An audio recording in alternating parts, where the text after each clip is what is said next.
Welcome back, everyone, to the Crash the Pond podcast. It is a Monday, September 15th edition of the podcast. Season 8, Jake? Season 9? What are we now? 17, How old are we? 17, 18 was the first season. I think our first podcast was November 2017. Yeah, something like that. No, I think it was maybe in October. You might be right, though. Okay, so where does that put us is what I'm getting at here. 2017 is 8? Yeah. 18, 19, 20, 21, 22, 23, 24, 25. 8. We turn 8 this season. Should we do a jersey patch? 8? 8? We should start doing anniversaries with like weird numbers instead of like not actual 10 or 15. Do like a 7th anniversary, the 11th anniversary, the 13th. Yeah, why not? Lucky number 13. Who says it has to be 20 or 25? I guess that just looks better when you're trying to sell merchandise. 100%. It's just a much nicer round number. Yes, correct. But we are back. We are back. Lots to discuss as we kind of tee up this Ducks season that feels. This offseason felt really, really long, and it also feels like just yesterday where, we were talking about coach hirings and the draft and free agency.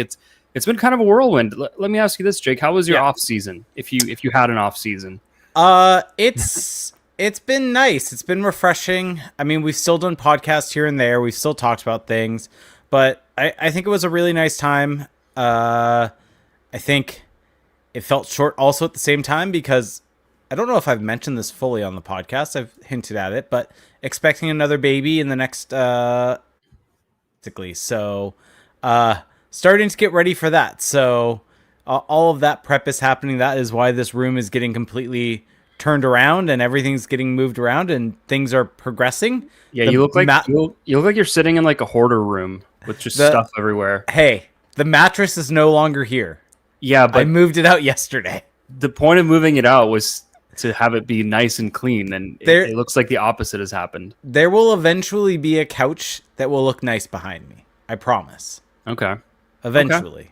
I mean, we're holding our breath here. Yeah, I know. But yeah, it was a good off season. It was a good off season. It was nice to kind of decompress, get away from hockey a little bit. Everyone kind of knows by the end of last season with everything kind of how was happening, how the off season went. I was a bit drained, I think, to put it the lightly. Regular season.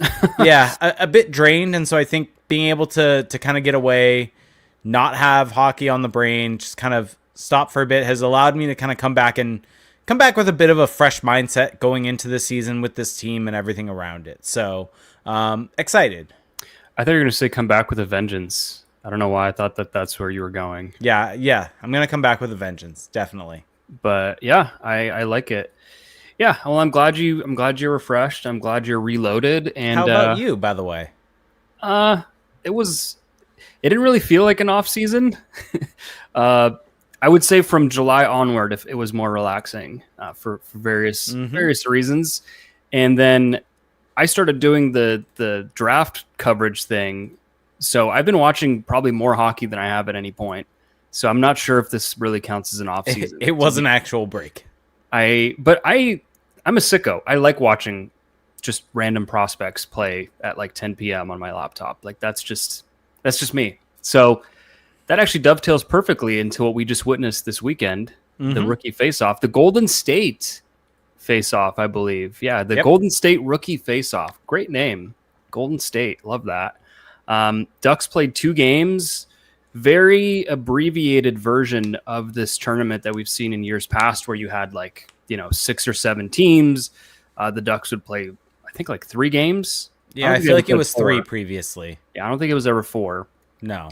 So now it's 2, and the rosters are smaller because of the lower games, and the landscape of the amateur hockey has changed a bit, where there's more guys that are college eligible or going to college or looking to remain college eligible, and so you're seeing the rosters being a little smaller. And so this year with the Ducks roster going into it, there wasn't, I would say, as much fanfare. I mean, you think back to a couple of years ago where you had Pavel Mintyukov, Olen Zellweger, Leo Carlson on a roster, and then you go back further where you had Trevor Zegras, Jamie Drysdale on a roster. We've been kind of spoiled at this event, I would say, from a Ducks watcher perspective. And this year, not quite as enticing of a roster.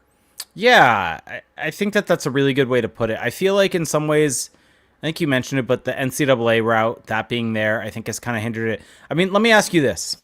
Mm-hmm. Oh, did Jake freeze? Oh, no. You there? Oh, Did I drop okay, out? You're back. You're back. Okay, sorry about that.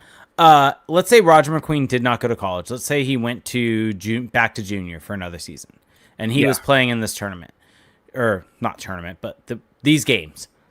Would your perception of this roster be a bit different having Roger McQueen there? Oh yeah, for sure. I think having the recent top pick makes this a lot more intriguing. For sure. And so what I'm getting at with that question is, does it feel like it's just kind of they were missing that one more player? Because they had Stian Solberg on the blue line, you had Beckett Sennecke.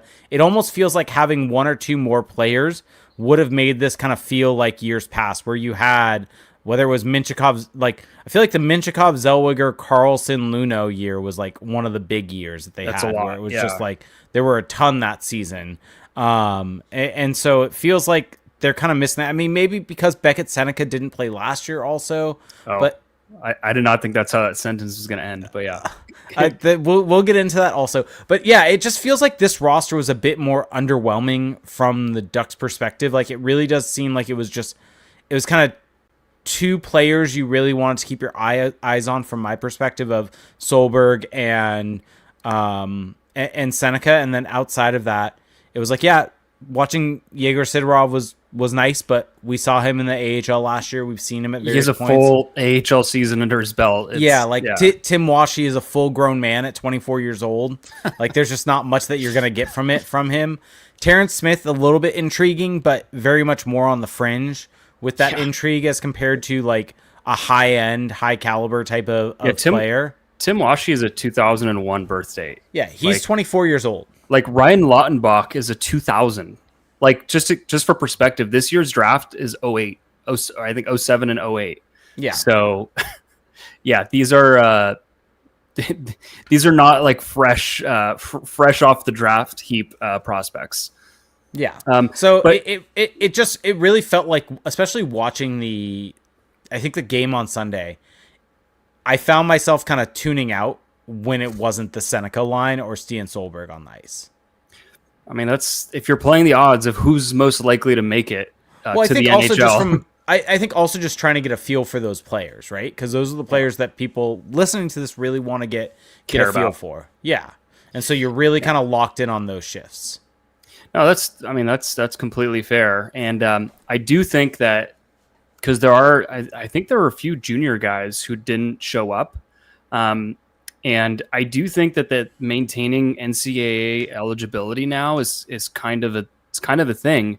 But I don't know if you've heard this, Jake, but there have been guys who have been signed to who have been deemed eligible to the NCAA this year, who have played in the ECHL and AHL. Were they just on ATOs? No, they played like a full, like they split time between the AHL and the ECHL on pro contracts. I don't know the specific details of their contracts, but I don't think that they were signed to an NHL club, so it would have just been on a contract. That's my question: is whether it was like considered an amateur tryout. No, they were. I'm pretty sure they were on contracts. They were getting paid full season. Got it. Wow. I mean, I think there's also like there's been pro European guys. I also was gonna ask, like, I don't think playing in this or going to training camp would preclude yourself from, or maybe training camp might because not anymore. Training camp might because you might have to be on an ELC to be able to go to camp. I think it's anything. I think there's like a rule. It's like 3 days you can be at camp where it won't affect your NCAA. I'm not sure, honestly. The whole reason why the guys that are in the NCAA don't come to this tournament is they can't because of school having started. Like that. Yeah. That's the large reason why these prospect tournaments, you don't have college guys there. So that's why my only thing of thinking about this is, well, if a guy is still in junior but wants to go to college, I don't fully get that, but there could be something I'm missing here. I just think that right now no one really knows where the line is, because it seems very blurry. Like that example I just gave you, like you would think, of course, that's not a guy who's an amateur who's eligible for the NCAA, but Anyway, Well, it's also just fascinating. I know we're getting sidetracked here, and we'll eventually get to the Ducks. It's relevant, but I really was getting into my hockey podcast listening today. Yeah, back in your bag. Listen to all of 32 Thoughts. Listen to The Sheet. And The Sheet had on, Jeff Merrick had on the president of, I think it was the OHL, or maybe it was all of the CHL. I think it was just the OHL, though. Okay. And they were talking about kind of the whole big thing about the NCAA. landscape. Yeah, and the changing landscape there. And one of the things that they brought up was kind of if guys go to the NCAA, doesn't like they're not locked into the NCAA. They can come back. And I guess there was actually one player that happened to where, and this is what the president of the OHL said. He's like, the NCAA is an older man's league. And he's like, yes, there are going to be some draft plus ones that we lose, but that is not necessarily going to be the norm. That is the exception to the rule. And what this does is it opens up the ability for these guys to get an education and continue playing. And so I think the really interesting part is not the draft plus one, but it's what can happen at draft plus two, draft plus three, because of this new route that's opening up. Exactly. There's, I mean, as someone who's more in the prospect space, this has been very often discussed. So I'm glad to hear your take on it now. But yeah, I mean, that's the thing, is that for a lot of these guys that decided to go the college route this year out of junior, some of them may come back to junior halfway through the season. They may realize that doing college while playing hockey is not exactly what they want to do, or they may not get the ice time, or like you said, the league might just not be, they might not be getting the points that they want. They might be affecting their draft stock. Like there was a draft eligible guy who jumped from who right before the season camp was about to start for the OHL. He jumped over to college, and it caused this whole drama. And it's like, yeah, that might actually end up hurting his draft stock. Because he's like a 5'9" forward, and is the NCAA really what's best for him? So anyway, hopefully people didn't tune out completely there, but it's going to come back up when we probably talk about Roger McQueen later, because I think we have some questions on him. Okay. So what do you want to go through? Should we just go through the games, or just go through each player? Let's go through players. I think players is more interesting. The games or whatever. I mean, briefly, if like anyone did not watch the games and wants a brief breakdown of it, the Kings game, a bit of a slog. Wins and losses don't really matter to me here, to be quite honest. But for those that do care, bit of a slog. The Sharks game is the one I'm thinking of. Bit of a slog. Ducks got outplayed, largely due to special teams play. Also kind of gooned it up. Not exactly the type of hockey that you or I necessarily love to watch, so it was not exactly a fun watch. And then against the Kings, I thought they played a better game overall, but just dumb mistakes here and there. But it's rookie game. I'm not caring too much about wins and losses at all. I was going to say, what are you watching for in these games? Like, what's your... Because for me, I'm just watching the individual players and just kind of how they look. That's in large part what I'm watching. I think overall, if there's a brand new AHL coach, I think maybe trying to see what type of system they run. But Matt McIlvaine, this is what, year 3 of this? So they were also they were talking about how they were running Joel Quenneville's systems, But also it's Matt McIlvaine running that, so kind of who knows how in-depth it's going to be. You also only have 3 days to kind of get this into players. So I think in large part what I'm watching for is I'm trying to identify the players that I think are going to go into training camp with a potential chance to make the team, or guys that I just, quite frankly, have not watched a ton of, and be able to get some eyes on them in an easy way to watch, and see maybe against guys where they should be outshining those players if they actually do that, or if they don't.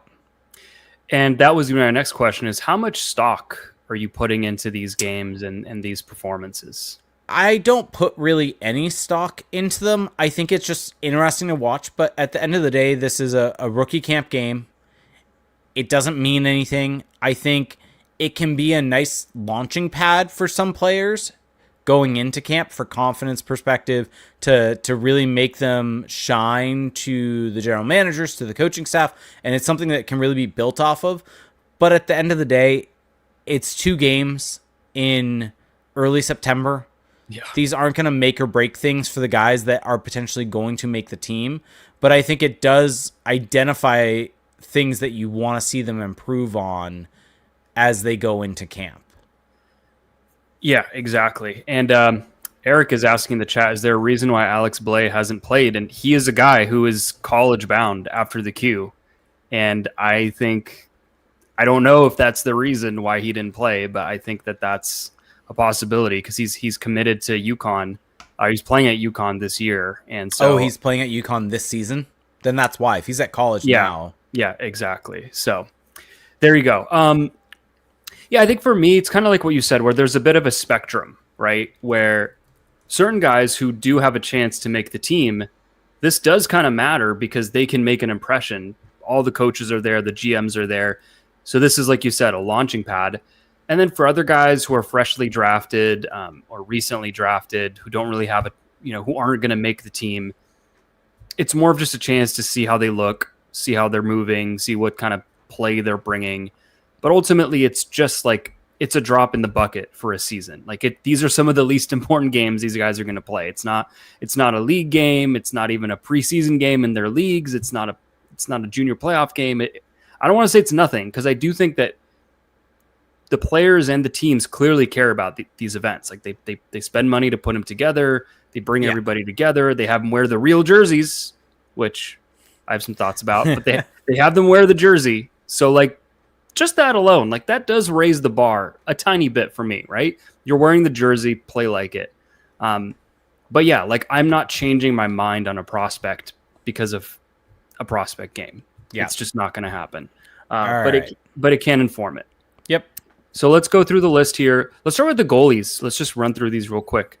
So Tomáš Suchanek made his long-awaited return after missing a year with some pretty bad injury issues. I'll just get out of the way. Scored an own goal. Yep. For those who missed it, he got a puck back on the breakout for the power play, and he turned around under pressure and just shot it into his own net. Came out around the face-off circles, so that was pretty funny. I mean, just got a chuckle out of it. I mean, nothing you can do there. It just is what it is. Yeah. I think overall, though, he looked good. I think outside of that, it looks good for a guy that hasn't played in a year. He was a guy that I think I was really excited for going into last season. 2 seasons ago was probably the goal's best goaltender. And I think it's going to be interesting to see what he can do this year. Yeah, and then this guy, Michael, I forgot how they pronounce this. Is it McIver? Yeah, I think that sounds right. Michael McIver in net. I think he came in during the first game and the second game. Yeah, but I think he played both. Am I going crazy? He played the third period of both, I think. He looked pretty good. I mean, in limited action, he made some tough saves. 6'1" goalie, doesn't have the best size, but I think he had decent numbers last year in junior. He was a camp invite though. I'm not going to spend a ton of time talking about this guy. You spent more time than I was expecting to talk. How are we saying this now? Butayets? Vyacheslav Butayets. Butayets. We'll go with that. So we got a chance to see him with his flashy new pads, that duck design, we'll call it. He made a highlight reel save on Friday against the Sharks where he dove across the net. Big goalie. I mean, not huge, 6'4", but overall, I mean, he looked pretty solid. I mean, very limited action, but he's a guy who's going to spend another year in the kind of the pro circuit, toggling between AHL and ECHL. Yep. Someone to look out for this season, unless you have anything. Nope. I got nothing. Nope. Okay. I see how this is going to go. Okay. Daros Ulyanskis. They were saying Uljanskis, but I'm 90% sure that's not how you say it. Yes, you were saying? I was going to say, I will let you kind of have the floor for a lot of these guys. Okay. Uljanskis, I thought he looked okay. I watched a little bit of him this summer for a project for McKean's, and I actually kind of like him as a defenseman. He's, Latvian defenseman playing over in Sweden. Had a pretty solid season offensively in Swedish junior. Got a game in the SHL, and I think this season he's slated to play. Where is he slated to play? Is he coming over? But he didn't have a great couple of games, which I was a little surprised by because he has some experience. This season he's coming over to the OHL, so that should be interesting. See what he looks like North America. Someone to keep an eye on. Up next on the list here, Stian Solberg. So this is a guy you can chime in on here. This is definitely a guy I can chime in on. What'd you think of the one they call Stian? I thought he looked really good. I think specifically against the Kings, I think he stood out more. I think against the Sharks, he got caught a bit. I thought he was playing squirrely. I thought he was trying to go out of his way to play too physical against the Sharks. And I thought that led to him getting out of position, things like that. I think against the Kings, I think specifically in his own zone, he made a much more concerted effort to not go out of his way to play physical and was more so using his feet, using his stick handling ability to lead the breakout and using his smarts to win puck battles and get the puck back. And so there were a couple really good plays where he was below his own goal line, and instead of just doing a hard rim, he ends up skating with it up through the middle of the ice and then makes a move around a guy and then makes a crisp little breakout pass. And so those were, for me, the most notable plays. I mean, yes, he had the points against the Sharks. Yes, he was on the power play, that type of stuff. But that's not really where he's going to be playing when he makes the NHL. So to me, analyzing him in those positions doesn't really do any good because that's not really where he's probably going to be playing in the long run. I think where he's going to make his money is with those types of breakout plays. And so that's, to me, what was really, really enticing to see from him against the Kings and made me really excited for what could come for him, because the ability to be physical in a smart way and make that type of breakout play, I think is something that isn't necessarily there with the blue liners that the Ducks have currently. They are guys that want to go out and make a play and make these kind of more high-end plays, which you definitely need to be able to generate the offense. But I think having a guy that can be steady in his own zone and be able to make the crisp pass to be able to get out of the zone is also important. I don't know, like I almost trust long-term Stian Solberg to have that more than some of the others in the blue line pipeline. Interesting. So you're high on Solberg is what I'm hearing. I mean, I think he's going to be good. I don't know if I'm higher on him than I am a Minchikov or Zellweger, but well, they are competing for the same spot. They are. I'm thinking long term though right now, but I think he's interesting because he's a bit different than those guys. And I think the Ducks really like him. They do. I mean, they were talking about on the broadcast about how, because like you kind of pointed out there, he was playing on the first power play unit. And they, I think McIlvaine said something about how he's underappreciated or it's like a part of his game that he doesn't get enough credit for. And I do think he's got a little offense to his game. Like you talked about him kind of stick handling to get out of the zone.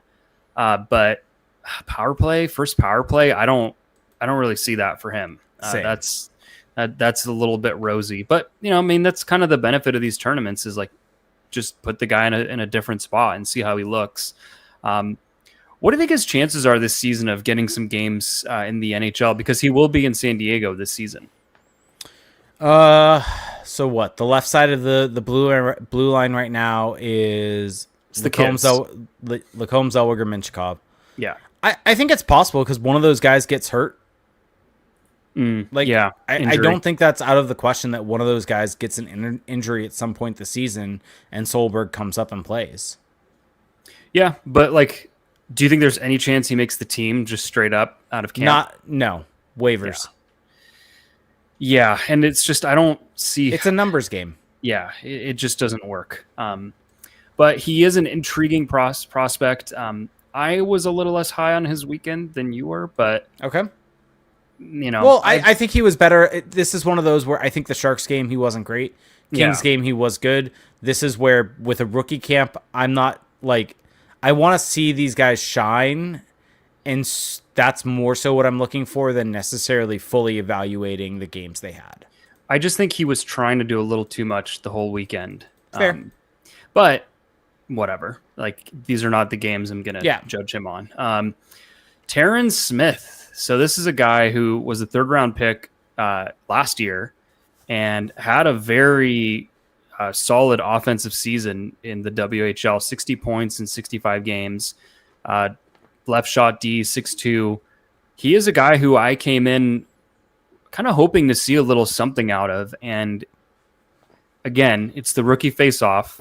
We're not writing anyone off here, but we can also just say, like, I don't think he was very good this weekend. I think that he had his moments. He had the flashes offensively. Yeah. He had the assist in the first game where he kind of just weaved through the neutral zone, came in, got through a couple defenders, drop pass. Like he was doing stuff like that. But then there were some real bad miscues in the D zone, turnovers, and I feel like that's kind of what he is a little bit. Like he's got the great flashes, but he's just not. He's a long-term project, is what he is. Yeah. I will say the skating looks pretty good.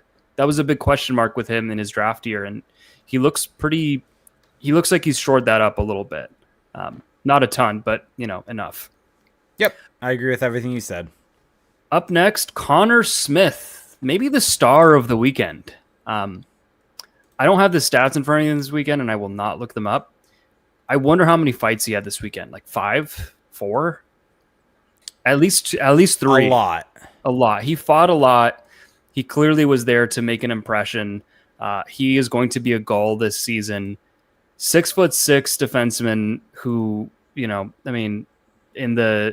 for one of his, actually for all of the teams he played for in the OHL last year, which is 2, he had more penalty minutes than points, which kind of tells you the kind of defenseman that he is. Are you moved at all by the weekend that he had? No. Okay. Yeah, same. I am not the biggest fan of his game. I think he's doing the smart thing in a way to try to find a niche being the fighter. That'll probably buy him some years in pro hockey, but I'm not super high on him. Then there is Ian Moore, who didn't play, so we don't have to talk about him. Noteworthy that he didn't play on the roster, but didn't play. I think it's noteworthy because I think it just means that they know what they have in him. I mean, he didn't play that much for the Ducks last season, so it's not as if like they had a whole ton of games to watch of him at 3 games with the Ducks. But I think they just know what they have in him. He's more established. I think they wanted maybe to see some more of the other defensemen that were there. I think you can maybe read into it if you want that he's almost 24. Yeah, so I think he has a chance to make the team for the Ducks. Ooh, that's a little spicy. A chance. I mean, I agree with you. I think he's got a real chance. Up next, Alexis Mathieu, 6'4", draft pick this year. Honestly, he didn't really stand out. I think he fought. I think he fought, but he didn't really do anything that caught my eye. So I'm just going to move on from him. Will Francis, right shot, 6'5" defenseman. Everyone knows his inspirational story. It was just great to see him playing. That's really what we care about at this point. But he also had some moments. He had a couple plays in the offensive zone where I was like, oh, okay, there's a little something here. Moving on from him, Jackson Weeb. The fact that he played in this tournament just kind of cracks me up. That there is a goal, folks. Moving on, Tim Washy. I don't really have anything to say about him. I mean, he looks like a guy could end up being a solid 4th liner in the NHL. Probably is going to start the season in the AHL. Brady Turco, 7th round pick for the Ducks. No notes on him. Up next, Yegor Sidorov. So the 3rd round pick of the Ducks in 2023. Had a solid season as a rookie in the AHL last year, 34 points in 59 games, 17 goals. What did you think of his weekend? He is the one to me that I think stood out the most. He is the one from the offensive perspective that I think flashed the most.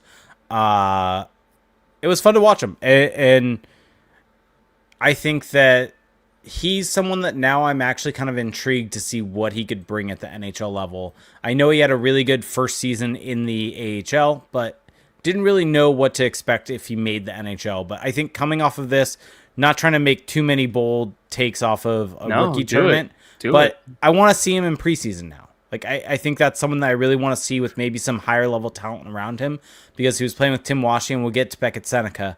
We're getting there. Neither of those two were really stood out for the better in this. So I think looking at him with kind of that higher end talent around him would be intriguing.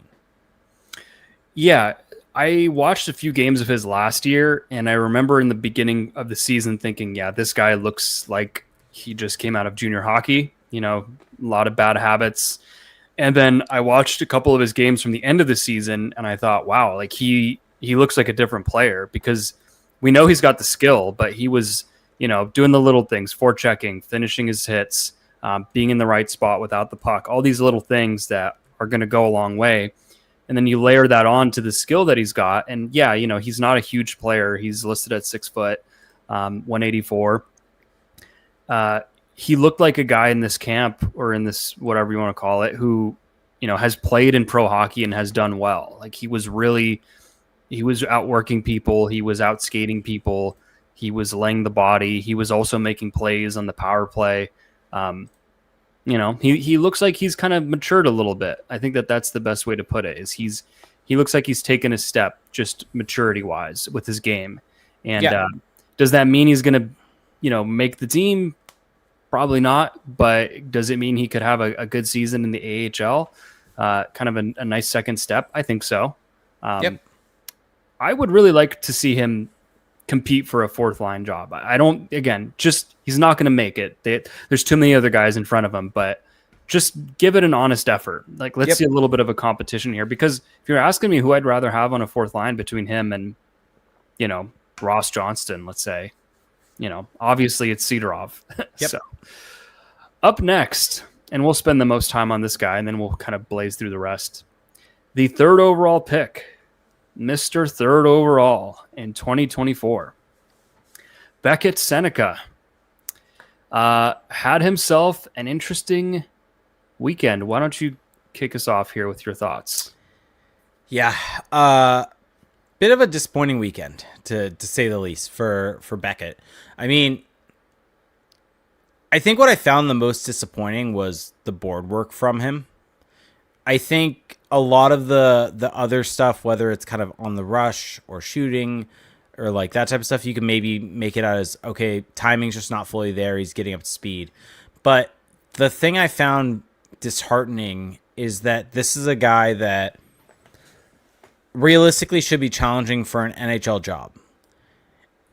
And especially looking at the game against the Kings, these are players that realistically are not NHL caliber talent that he's playing against. Mm-hmm. And he was just very easily out-muscled off the puck, and then also made poor decisions with the puck along the boards. And those are plays that you have to make in the NHL. You can't get out-muscled like that. You can't have turnovers like that. You have to be able to move the puck along and make plays off the boards as a winger in the NHL, both on the offensive side of the puck and the defensive side of the puck. We talked about it at length and people may get mad, we're going to still bring up Trevor Zegras, but one of the things with why he was a bad winger was his game was meant for the center of the ice. Bringing the pucks off the boards wasn't necessarily his game, but that is a vital part of being a winger. And that was something I remember looking at some of the draft footage of him when the Ducks took back at Seneca, and I thought it was really intriguing about him was his ability to move the puck along the boards, be very kind of Gumby-like with the puck. Like, that was why I remember we had Mitch Brown on. I asked him if Corey Perry was a decent comparison for Beckett Sennecke, specifically along the boards, with his ability to just kind of like worm around with the puck on his stick. And I didn't see that at all in this. And the players are only going to get more physical. They're only going to get stronger. It's only going to get tougher for him. And it's just 2 games.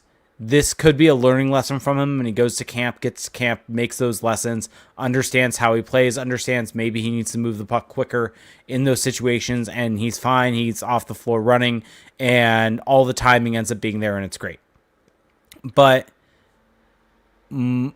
it's also possible that this is just who he is right now, and he may need more time from a development perspective. And I think that was my biggest takeaway from this of, if this is who he is right now, then this is a guy that needs to go back to junior for another season. Yeah. So I will say, I love when you get into your scouting bag. It's fun it's fun to listen to your, because usually I'm the one doing that. So it's fun to listen to you do it. Yeah, I agree with pretty much everything you said. Although I will say that, so there's a few different things here. I want to be very careful. 2 rookie faceoff games. This is not We are just saying this is what he did in these games. This is not a commentary on like what he's going to be in 5 years. And especially because this has been the thing on Twitter, it's not a commentary on who they should have taken at third overall. Let's not do that. Please, for the love of God. Let's let these guys play a friggin' NHL season before we have that conversation. Yeah, I think the part that was the most frustrating for me was that it was twofold. I mean, yes, there was the physicality that was lacking. I don't know if these measurements are from camp, but if they are, he's 6'4" and he's 195.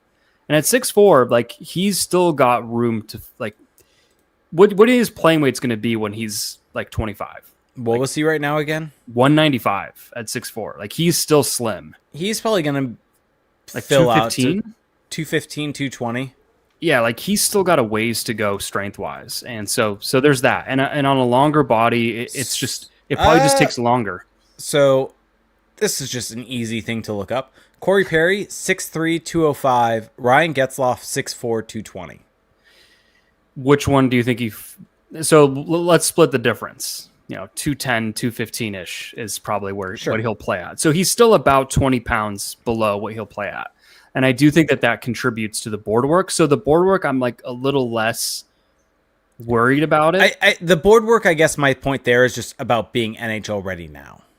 It's just where's the progress is kind of my question, because he's had a summer to work out, and he just kind of, part of it too is he was just getting pinned. Like he was putting himself in bad spots, and then he was just getting shoved along the boards, and he tried to kind of dangle around it as opposed to initiating contact, spinning off the contact, and then continuing with the play. He was kind of like, oh, I'm going to dangle, and it's just not going to work.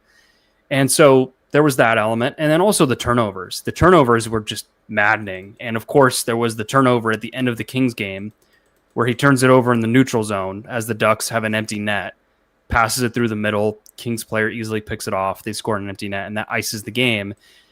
And I would not be as concerned about that play if he hadn't been doing that kind of stuff the whole game. Like even the own goal with Sukanek that we talked about, the reason the puck was in the zone in the first place was because Seneca had turned it over in the offensive zone. I forgot about that till right now. I'm not blaming him for the own goal, obviously, but that happened.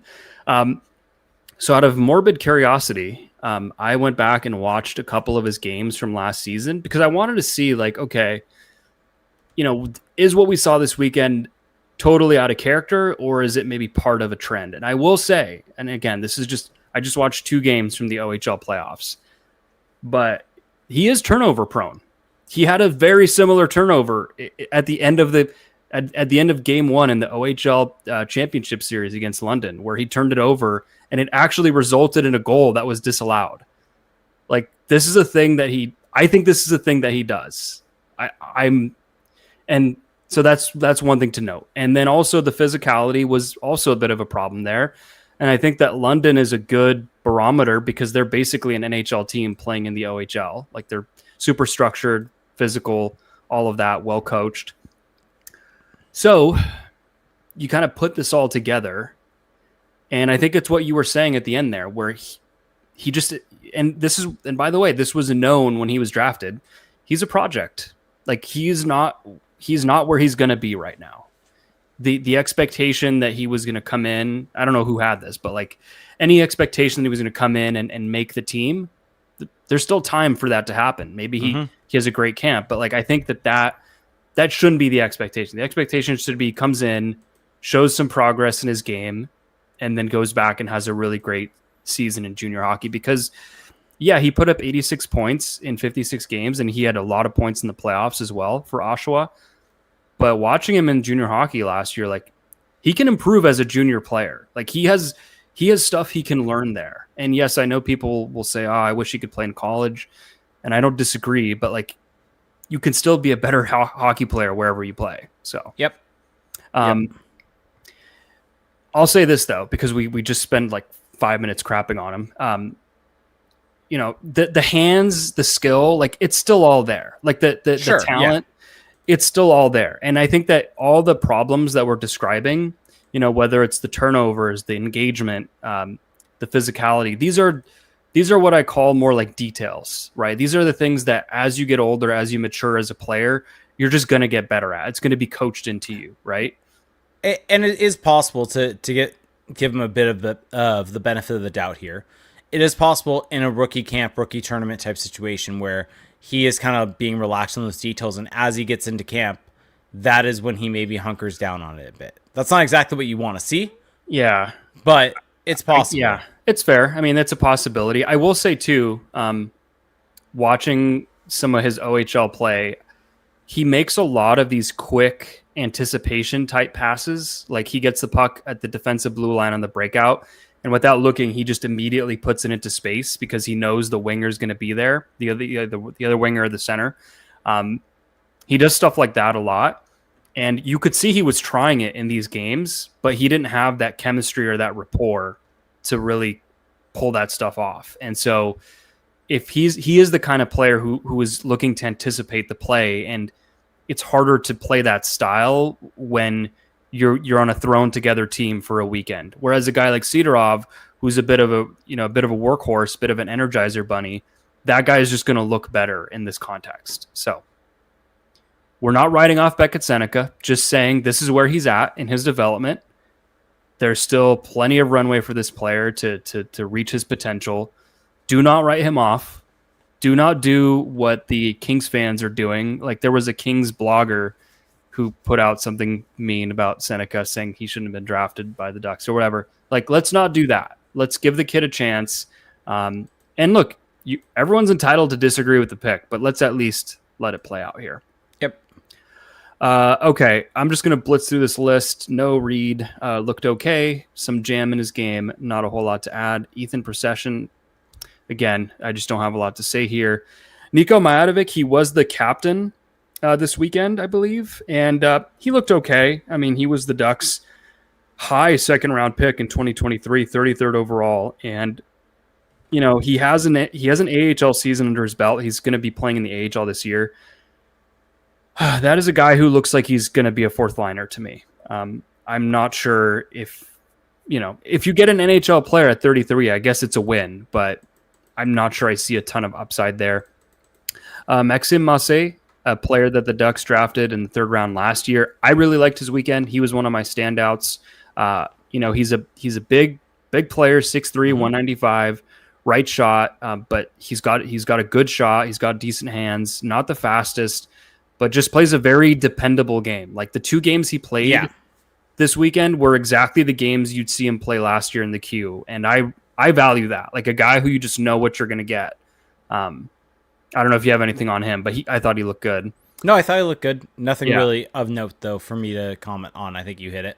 And then Lindmark and Lautenbach, two camp invites. Got nothing.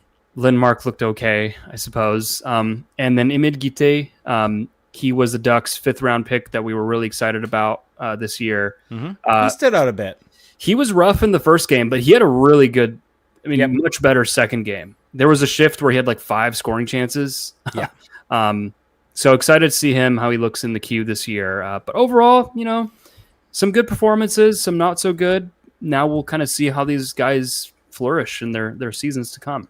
Yep. And the other thing I want to mention about this tournament is, I will say this. This was probably the most pleasant viewing experience we have had for any of these rookie camp games. So good on the Ducks, good on Victory Plus. Which makes the hockey a bit of a shame. It's like, man, we finally had like the bright presentation and we didn't have the hockey. Like it was actually easy to watch. It wasn't watching on a laptop and trying to Chromecast it, a web browser to a screen, or HDMI it to the screen, or just watch it on my computer. It was like, oh, I can just go to an app on my TV and watch it and no issues, works great. Like really nice from that perspective, just have it work so nice and easily and smoothly. Yeah. And then I think Alexis Downey and I am blanking on Aaron the guys. Cooney. Aaron Cooney did a really good job calling the game. Yeah, I was really impressed with Alexis Downey because I haven't heard her do the color commentary, and she was really good. I was not familiar with her game. I did not know she had that.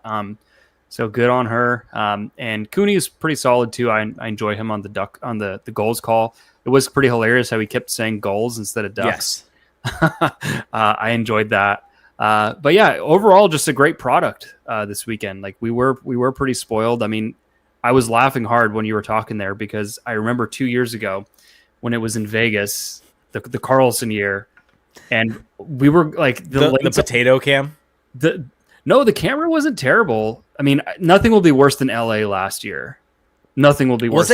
Was Arizona the bad one? I think that was a Zegras one. The one where Zegras got hurt, like in the first game. Wasn't that like you were looking through a net or something like that? Well, LA was the one with the crazy net where you just. I thought Arizona also had a net.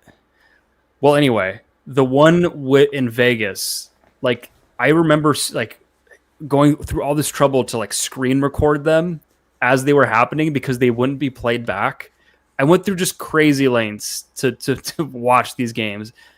It was worth it because, I mean, we got to see the birth of Leo Carlsson in the NHL, basically, but didn't have to do that this time. And I am down for this every year. Okay, well, that covers that topic. I did want to raise this topic with you before we get into the question portion of the pod here. You mentioned Ian Moore, and you mentioned the fact that he could make the team.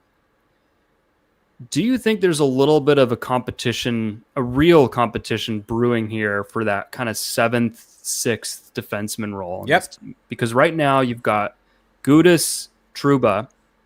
I'm just going to name the locks. Trouba, Gudas, Lacombe, Minchikov, Zellweger. That's 5. And then you've got this other category where you've got Drew Hellison, you've got Tristan Luneau, you've got Ian Moore, you've also got Stian Solberg, maybe as a bit of an outsider. Do you think that there's a possibility that those 6, 7 spots are a little bit more open than we realize? I think it's possible it's open between Hellison and Moore. I think Luneau's on the team. Interesting. I think he is. I think the Ducks want him there. I think that's where it's going to be. And then I think, it's waiver exempt. They could send him down to San Diego. They could, and then just keep it as Hellison and Moore. I guess here's a question that I'm not quite sure. I haven't been keeping up too much. Gudas decided to rehab the knee, right? Yeah. And not get surgery. Is he good to go for camp? He's playing. Okay. He's healthy. He's quote unquote healthy. That was what I was confirming. He's definitely just doing this so he can play for Czechia for the Olympics. At the Olympics, probably. Yeah. And then retiring after that. But yeah, I think it could be. I think there is a battle going on right now for those positions. Also, we need to talk about one other thing, unless you want to add more to that. I just wanted to say that added more. I am adding more. I think Ian Moore's making the team. How about that? Okay. How about that? I think that Ian Moore makes the team. I think, I don't know what happens in the other spot, but I could see a situation. I'll hedge here. I'll do an Elliot Friedman. I could see. What does he always say? I could see, or I wonder. Yeah.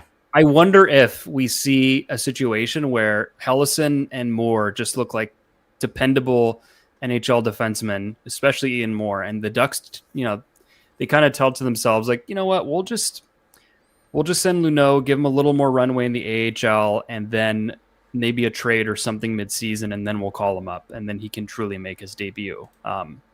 Maybe they'll tell themselves that Luneau is better served, kind of getting top minutes in the AHL, playing on the first power play, as opposed to splitting time in the press box with the Hellison or with an Ian Moore. I could see that. I could see that scenario. I could also. But if Tristan Luneau looks really good, I think that it's his job to lose. So, yeah, I think he's in the driver's seat right now to get that spot. I think that his performance will kind of dictate what happens. Yeah, because I think that, he made the team last year. He's made the team every year he's been in camp. Yeah, like Pat Verbeek loves him. Like clearly there's a desire for him to play in this organization. It's just, I just wonder like what his role is going to be if he makes the team. I mean, he's not in the top 4. He's going to be third pairing at best, and he's probably not on the power play. So like, it just seems like that's just going to be his reality for a little while. Anyway. Okay. You were going to say something. Before we get to questions, we should discuss Mason McTavish. What's there to talk about? Unsigned. That's it. I mean, unsigned. There's various reports about the Ducks want long term, no more bridge, this and that. I'm just kind of done analyzing the reports until we have a contract to talk about. Is that a cop out? No, it's not a cop out. My only frustration is that we've now had 3, because you and I have talked about it on Patreon episodes, but we haven't really talked about it on main shows.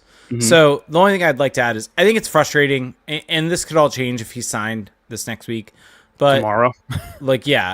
But we now, if it does go into camp, we've had the 3 high-profile RFAs all make it into training camp from Pat Verbeek. And so at a certain point, it becomes a trend.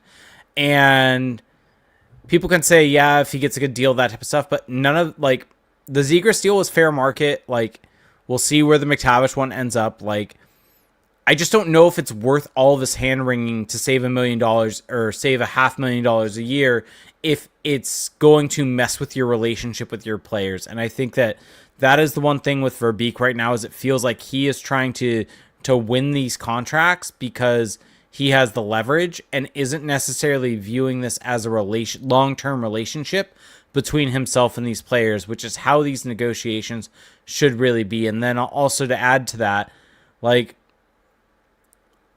we've seen Spencer Knight get extended, different situation, but Frank Nazar get extended. Like, we're seeing other general managers going out of their way to extend players the summer before.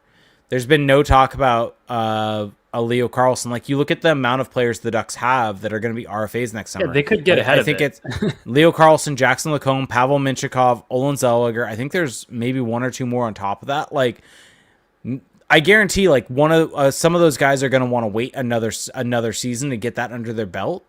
But you can at least jump ahead of it and lock one of those guys down ahead of time. And I think it's a bit frustrating that has not happened overall, especially with a guy like Leo Carlsson. Just offer him like an 8x8. 8x8, 8x9. Just offer him that contract. It's what he's going to be worth. That's what you should be offering him. It's not worth going through hand-wringing for the guy that is probably going to be the face of the franchise. Like, he is. The Ducks need Leo Carlsson to be like an all-star. Like, you don't want to screw that guy over. You want to build relationships with him. Especially seeing Beckett Sennecke this weekend, it's kind of like, yeah, they need their stars to be stars because the guys that you're kind of like hoping are going to be the next wave, they're still a ways away. Skadoosh asks, why is the assumption that Verbeek is low rather than the players were high? Another assumption is that Verbeek caved on the previous contracts rather than the players caving. I think the fact that you have multiple instances of this is why you can assume that they're low. Also, I think that we've kind of heard that from the reporting around this of Verbeek and Solomon are tough negotiators. Yeah, I mean, every time there's a report about this, it's these guys are grinders. These guys are tough. They grind people down, this and that. Which that assumption is not the players being high and they're grinding them down. It is the Ducks are low. Yeah, I mean, if they're supposed grinders, which like Elliot Freeman will say left and right, you're not, the takeaway from that isn't, oh, these guys are offering a bunch of money. It's they're really hard negotiators, right? Like, what that means is you're not willing to give everything right away. And clearly, like, they're willing to extend it until they get what they want. And they don't even really end up getting what they want. The guys get deals that are pretty run of the mill. I mean, yeah, this development that now the Ducks are willing to go long term after all the talk was that they only want to do a bridge deal, I think is somewhat noteworthy. But I also think it's kind of just lip service where I think that the Ducks and Pat Verbeek are probably saying, yeah, sure, go ahead. We'll give you 8 years, but you have to sign for whatever our number. Like if we're going to give you term, you have to take our AAV, and it's probably not a very high number, is my guess. Yeah. So at the end of the day, like, they're not really offering long term at that point. It's not a real offer. Yeah. We'll see. Want to get to questions? Yeah, I have some on Twitter, but for some reason Twitter's not letting me see the replies to my tweet. So weird. You're gonna have to pull that one up because I tweeted one. Well, yeah, I'm gonna start with our Patreon exclusive Discord. Go to patreon.com/grassrespond if you subscribe to us or support us over there at the $2 tier, you get access to our Discord. So we got this one from Fuddy, and I'm gonna let you fight back on this. Are Montreal fans worse than Toronto fans? And he said they definitely cry more. I mean, no. Yeah, I think Montreal fans are great. You're wrong. Yeah. I think he's mad. I think he's mad because there's been a lot of Demidov versus Seneca. Yeah, but that's weirdly not been from Montreal fans that I've seen. That's just been from dumb people. Has it? It's been a bit of both, but like I would say don't judge a fan base off of Twitter. Like yes. These are not representative of the entire fan base. It's just the people who are online too much. Correct. So. Now that context makes more sense. I was really confused by that question. So that's why. Genius said, what's your overreaction take from the rookie tournament? I think yours is Beckett Sennecke is a bust, but I could be wrong. No, mine is Beckett Sennecke needs another year in the OHL. That's my overreaction. I don't even think that's an overreaction. It's an overreaction in the sense of we need to see more before making that determination. Fair. Yeah, my overreaction, I'll just say the same as you. I think, yeah. Actually, no, here's an overreaction. This is a true overreaction. A guy who didn't play, Ian Moore, is making the team. Because he didn't play, that's tipping the hand that he's making the team. There you go. All right. There you go. We are going to now go to Twitter. So let's see. Tanner said, I know there's many critics about Pat Verbeek playing hardball, but he's doing the right thing with the upcoming RFAs next year. This contract will set the bar as how much Cutter, Leo, Lacombe, etc. will make on their next contracts. What are your thoughts? I mean, we kind of went over this already, but I kind of disagree with that statement completely because like this is a relationship that they're building. Also, and McTavish's contract is not going to affect how much Leo Carlson gets. Agreed. Leo Carlson is in his own tax bracket here. And also, like, the cap's going to keep going up like that. There's so many things that are going to impact it that I don't think that sets the bar for it. And, like, playing hardball only makes sense if, like, McTavish is, like, above and beyond. Like, if McTavish is asking for 10, sure, play hardball to get that down. Well, but, like, yeah. If they end up getting him at 8x6, then, yeah, okay, I get it. You won. But that's not going to happen. Can I just say this, though? Sure. Where is this energy? Where is this mentality when Pat Verbeek is handing out like massive contracts or money to aging veterans? Like Mikael Granlund contracts? Like if we care about this, then we should say that those contracts are bad and that you shouldn't be moving for those types of players. Yeah. That's just me though. All right. John Braddock said, what do you predict our trade deadline looks like looking forward to the season? Buyers or sellers? They don't really. I mean, is Jacob like they're not trading Trouba?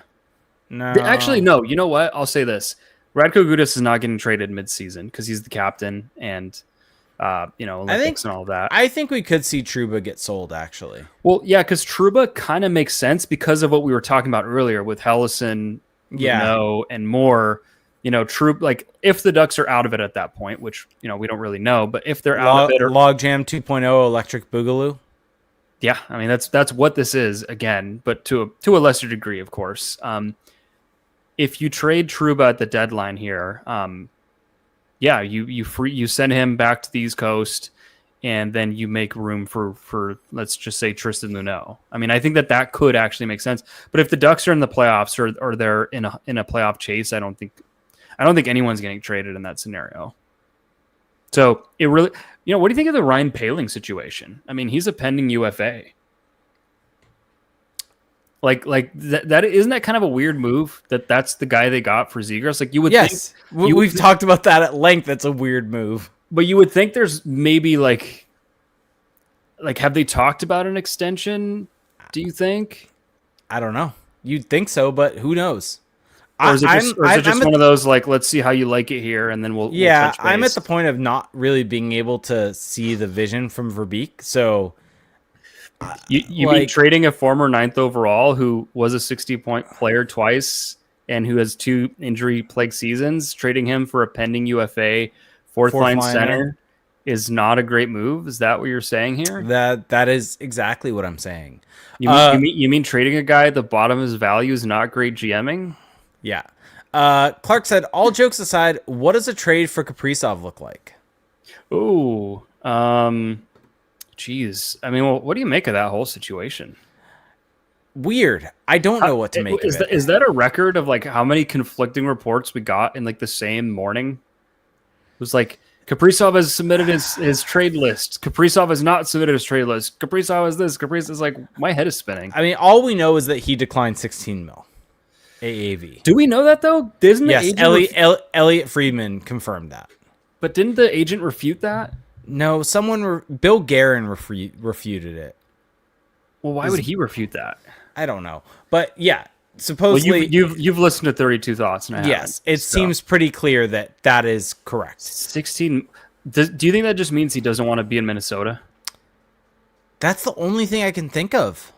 That's a lot of money. That's a lot of money. That'd be the biggest. Would that be the biggest in NHL history? Yes. I think. And I like Kirill Kaprizov. Isn't Draisaitl at 14? Yeah, nobody's ever been at 16 in the cap. No one's been over 14.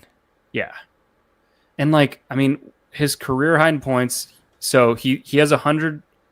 He has a 108-point season in 21-22, and since then he's gone 75, 96. Would you trade for him knowing that it would take over 16 million? I don't have a great feel on Kaprizov. He puts up a lot of points. Last year he had 56 points in 41 games. He was hurt half the year. 96 and 75 the year prior. 75 and 67. Let's see. Let me pull up some numbers here. I don't want to talk out of turn. My gut though says I would be a little hesitant. He's not a Mitch Marner to me. I don't know if he's the guy I would trade everything for, but he's got pretty solid underlying numbers. He is a play driver. How old is he now? He's 28. Because he came into the league a little older. Would you do McTavish, Lacombe, and a first? I think so. Yeah. Would the Wild do that? That might be an overpay. Yeah. I don't even know if you have to trade that much to get him. Is that a crazy take? McTavish and Lacombe is a lot. It is. For a guy, if they're offering this guy 16 million though. Well, what I'm saying is he clearly doesn't want to be there. I don't think the Wild from that perspective, sure. I don't think the Wild have leverage here. Fair point. I think their return might be not that high. I think it's McTavish or Lacombe. And then a piece, and then a couple pieces. Well, I guess the question is, if it does take that, would you do it?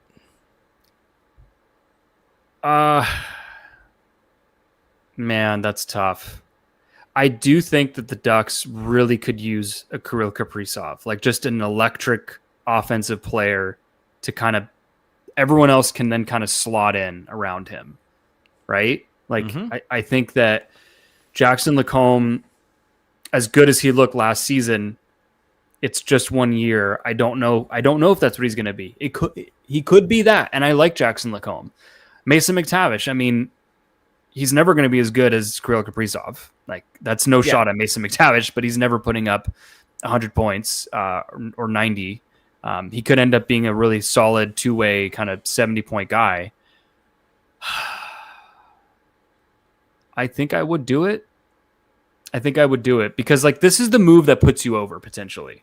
This is the move that maybe, you look back in 3 years and you say that was the turning point.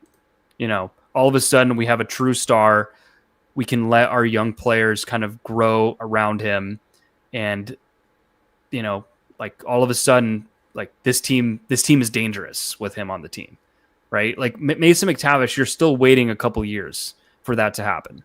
Jackson Lacombe could happen again, but the Ducks have a lot of defensemen. We've been talking about it this whole show. They have a ton of defensemen, and some will say, well, you're trading your best one if you trade Lacombe. You could, but you've got to give to get. Kirill Kaprizov is a known stud. So I think I would do it. Yeah. Yep. Would you do it? Yeah, I would do it. I think what you said, the Jackson Lacombe part of it, well, yes, you could be giving up an absolute stud with what he did.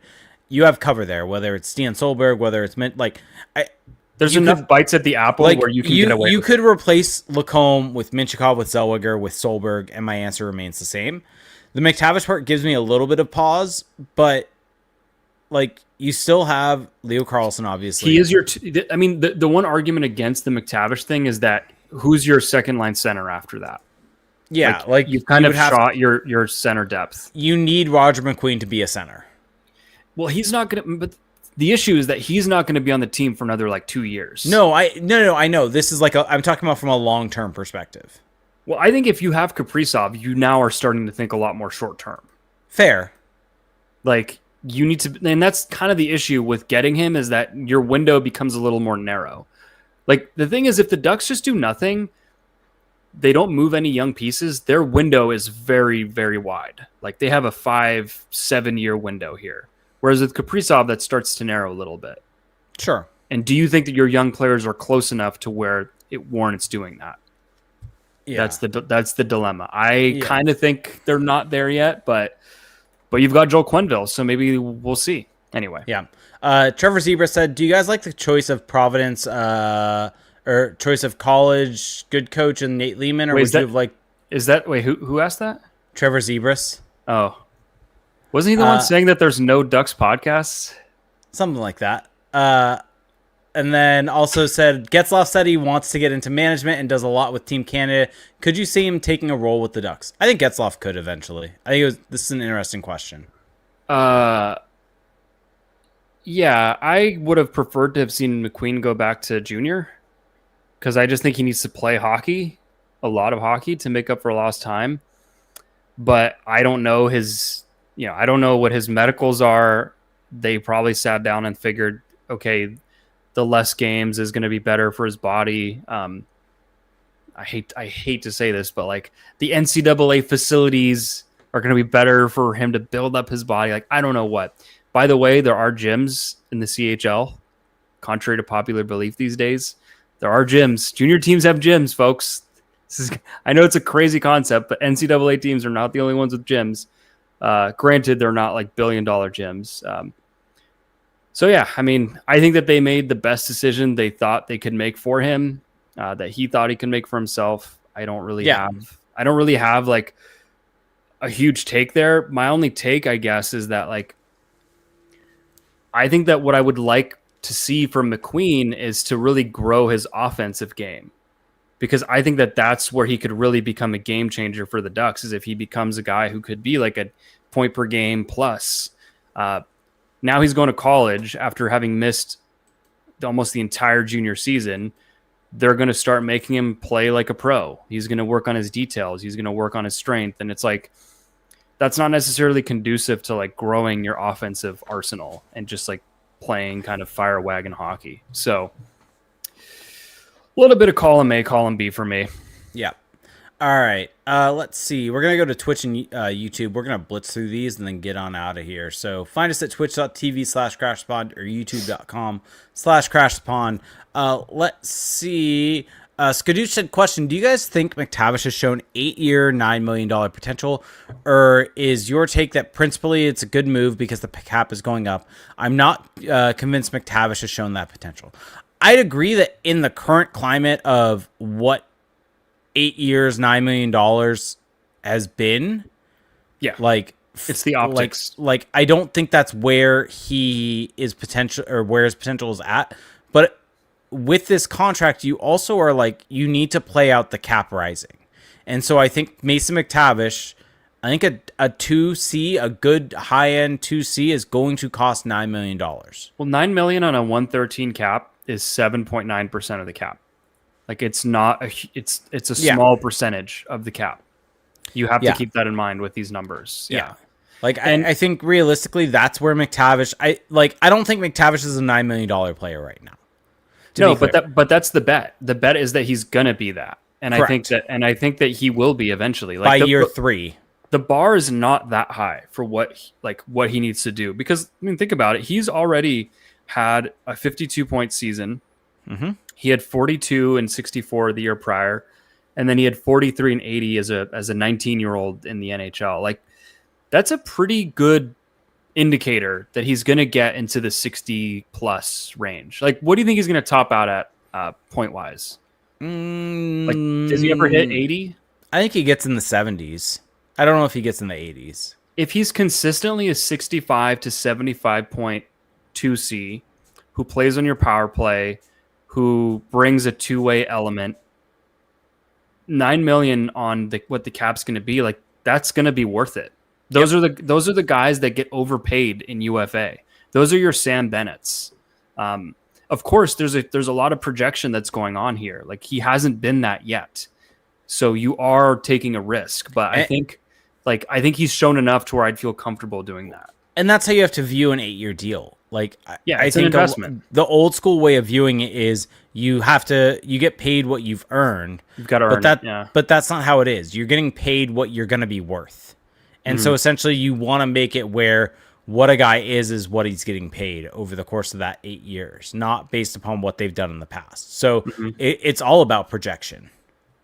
Yeah, and that's the gamble that a lot of these teams are making now. I mean, look at what the Hawks did with Frank Nazar. Like how many games did he play last year? Like 50 something. Yeah. He played. Let's see. He played 53 games, and the Hawks signed him to 7 by 6.5. Like they're ready. And you could say that one might be pushing the theory a little bit. But hey, if Frank Nazar can get that, then why can't a guy with 2 seasons, 2 seasons, 3 seasons of 2 seasons of 50 plus point pace? I mean, that should be a guy who gets into that conversation.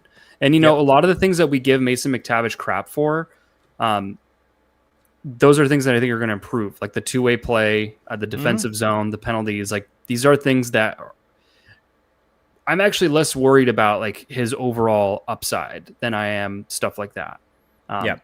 You could definitely say and I wouldn't totally push back. Like, I look at this player, he's not the fastest. He doesn't have a crazy high skill level. He doesn't look like a true play driver.